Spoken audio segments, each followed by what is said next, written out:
এখন আপনারা দেখছেন জ্যোতির রান্নাঘর। এখানে আমি 1 প্লেট চাল রেখেছি। চাল রেখে দেখে বুঝতেই পারছেন যে আজ কী হতে চলেছে।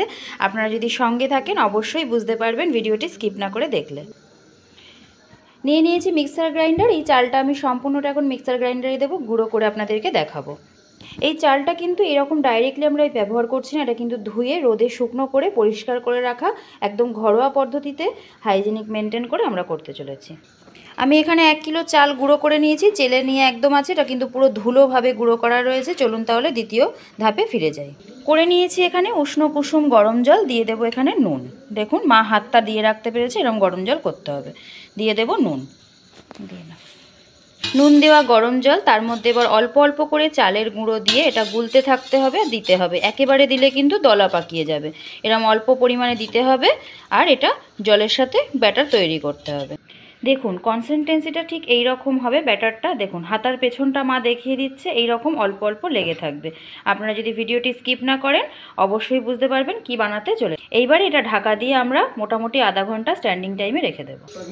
দেখুন এখানে মাটির উনুনের মতন, আমাদের তো এখানে এভাবে করা যায় না, আমরা ইট পেতেই মাটির উনুন করেছি, কাঠের জাল রেখেছি, একদম গ্রাম্য পরিবেশের মতন তৈরি করা হবে সাজের পিঠে।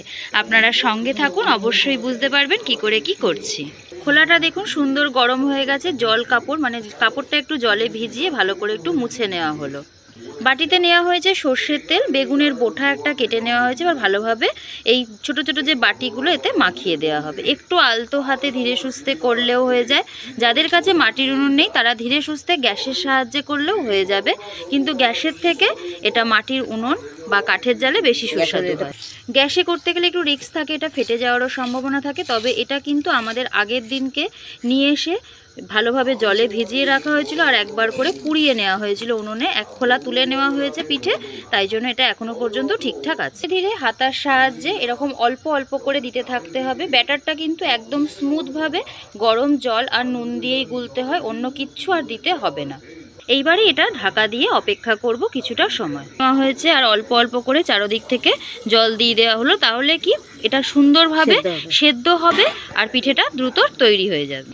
দেখুন এবারে দেখে নেব কেমন সুন্দর এটা রেডি হয়েছে। দেখুন কেমন ফুটো ফুটো যুক্ত হয়েছে, এইরকম ছিদ্র ছিদ্র হয়ে গেলে তাহলেই বুঝতে হবে যে এটা রেডি হয়ে গেছে। দেখুন কেমন সুন্দর উঠে যাচ্ছে অনায়াসে, একটা চাকুর সাহায্যে তুললে পরেই। দেখুন ঠিক এইভাবেই একইভাবে সবগুলো দেখুন এইরকমভাবে সুন্দরভাবে উঠে যায়। একটু সময় নিয়ে ধৈর্য সহকারে করতে হবে। এবারে উল্টে দিয়ে একটুখানি 5 মিনিট মতন অপেক্ষা করব। দেখুন সবগুলো উল্টে দিয়েছি, সেই সময় কিন্তু একটুখানি উনুনের জালটা কমিয়ে দিতে হবে। এবার এগুলো সব তুলে নেওয়া হচ্ছে একে একে।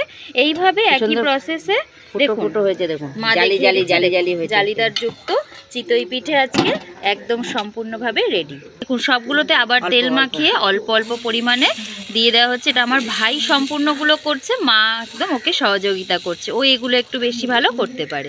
এই একই প্রসেসে সবগুলো এবার তৈরি করে নেওয়া হবে। রেডি হয়ে গেল আজকের চিতই পিঠা।